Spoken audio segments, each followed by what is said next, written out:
সহকারী কমিশনার ভূমি, আরও অনেকেই উপস্থিত আছেন। আমি আপনাদের সকলের নাম আলাদা আলাদাভাবে বলতে পারছি না।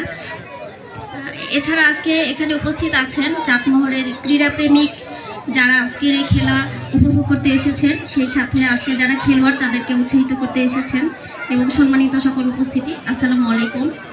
চাটমোহরে এরকম একটি ব্যাডমিন্টন টুর্নামেন্ট অনুষ্ঠিত হবে, এটা জেনে আমার খুবই ভালো লেগেছে। এটা চাটমোহরবাসীর জন্য অবশ্যই খুবই গর্বের যে এখানে শুধু চাটমোহর না, এমনকি শুধু পাবনা জেলা না, বাংলাদেশের অনেক জেলা থেকে এখানে খেলোয়াড়রা আসবে। এমন বিল্লাহির রহমানির রহিম।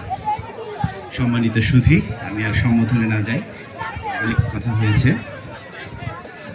আমি প্রথমেই ধন্যবাদ এবং সাধুবাদ জানাই এই আয়োজনকে।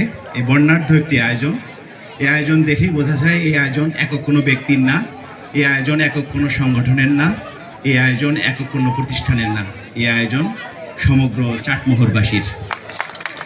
এই আয়োজনে অনেক মায়া জমে মিশে আছে, অনেক মমতা জড়িয়ে আছে। এখানে আমি নিঃসন্দেহে বলতে পারি এখানে কেউ অর্থ দিয়ে সহযোগিতা করেছে, কেউ পরামর্শ দিয়ে সহযোগিতা করেছে, কেউ শ্রম দিয়ে সহযোগিতা করেছে, কেউ পরামর্শ দিয়ে সহযোগিতা করেছে। 19 ফেব্রুয়ারি পর্যন্ত সরকার কর্তৃক ঘোষিত তারুণ্যের উৎসব চলমান আছে। একে কেন্দ্র করে আমরা দেখেছি ঢাকায় বিপিএল চালু হয়েছে। অর্থাৎ এই উৎসবটা মূলত অনেক বিষয় থাকলেও খেলাধুলাকে সবচেয়ে বেশি গুরুত্ব দেওয়া হয়েছে। চাটমোহরের যে এই যে আয়োজনটি হয়েছে এটা কিন্তু একটি ভিন্ন মাত্রা যোগ করেছে। আমরা যে উৎসবটা পালন করছি তার প্রতিপাদ্য হচ্ছে আসুন এসো। প্রধান দায়িত্ব দিয়েছেন এই অনুষ্ঠানটি উদ্বোধন করার।